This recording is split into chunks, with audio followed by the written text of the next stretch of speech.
there's no denying that Apple earns a staggering amount of money. In fact, they broke the $100 billion revenue barrier for the first time last quarter. What's more astonishing, however, is their massive cash hoard. Nearly $200 billion, more than any other corporation on the planet. They've come a long way since they were where they were 2 decades ago. When Apple was on the verge of declaring bankruptcy, how did they manage to make so much money so rapidly and become the world's most valuable company? Now, one of the main reasons Apple is so successful today is because of its business model, which was far ahead of its time. However, as the industry shifts toward mobile devices, their concentration on hardware and software integration and optimization will become much more useful to customers. This was initially noticed by Apple using MP3 players. There were a lot of cheap models on the market, but the iPod was a huge hit. Eventually, it accounted for about 80% of the music player market. That's because when it comes to battery life, mobility, and convenience of use, optimization is critical. Apple had prior experience with this, while Sony and Microsoft did not. The click-wheel navigation on the iPod makes browsing music a breeze. Its software interface was simple and intuitive. It was also easy to add music because practically everyone was familiar with iTunes. Not to mention the iPod's compatibility with the iTunes Music Store. Apple developed their hardware to work in tandem with their software, which in turn worked in tandem with their services. Users began to see the real advantages of the iPod's seamless integration.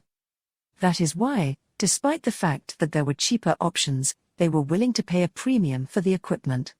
Apple's phenomenal growth rate from 2001 to 2007, when the business gained 25 to 100% practically every year, was aided by the iPod's high profit margin and large sales volume.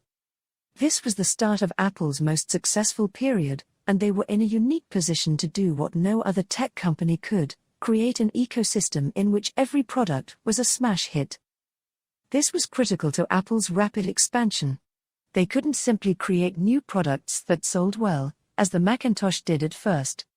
They required each product to perform like the iPod, dominating their respective marketplaces and delivering record-breaking income. That is exactly what occurred. Apple moved quickly, producing the iPhone in 2007, which became the company's most profitable device to date. It was an instant hit, and Apple's annual income skyrocketed. However, the iPad, which came out only 3 years later, pushed things to a whole new level. Apple's tablet is projected to cost at least $1,000. As a result, when Steve Jobs revealed the product's beginning price of $500, the buzz around it surged even more than it did around the iPhone. The iPad became the fastest-selling consumer device in history after it was released. Apple's annual revenue will have risen to over $100 billion by 2011, making them the world's most valuable corporation. This happened barely 2 weeks before Jobs stepped down as Apple's CEO. Now, if you're curious about a day in the life of Steve Jobs, I'll be doing a movie about it soon, so make sure you're subscribed to that channel. However, one disadvantage of designing things that sell successfully is that market saturation is unavoidable. As a result, finding new consumers is nearly impossible, and you can only profit from existing customers upgrading their existing equipment. Apple has attempted to address this by concentrating on growing areas such as China and India, where their products are less well known.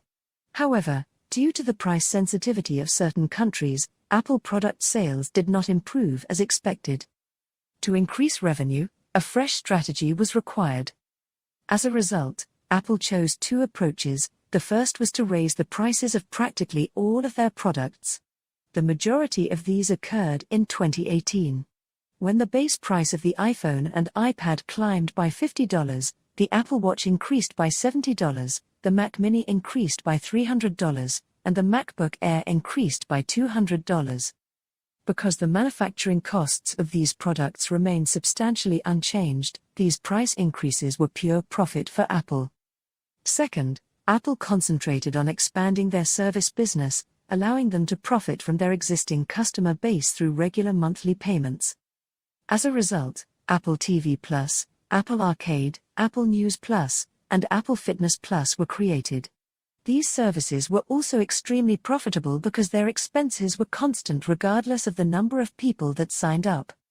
So, how successful were these techniques in increasing Apple's revenue? After all of the price hikes in 2018, Apple had its most profitable year since 2015, with revenue of $265 billion. What happened afterwards, though, was even more amazing.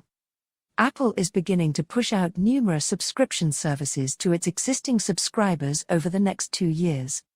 Apple News Plus was released in March 2019, Apple Card was released in August 2019, Apple Arcade was released in September 2019, and Apple Fitness Plus will be released in December 2020.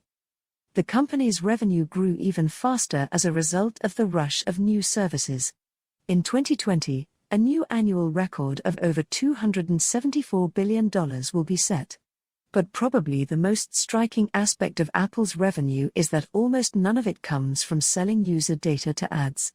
They do, however, use targeted advertisements in their News and Google apps. And I believe Apple should be credited for it. User data has surpassed the value of oil, and Apple might start fracking its user base at any time to create tens of billions in additional revenue. They have, however, refused to do so from the start.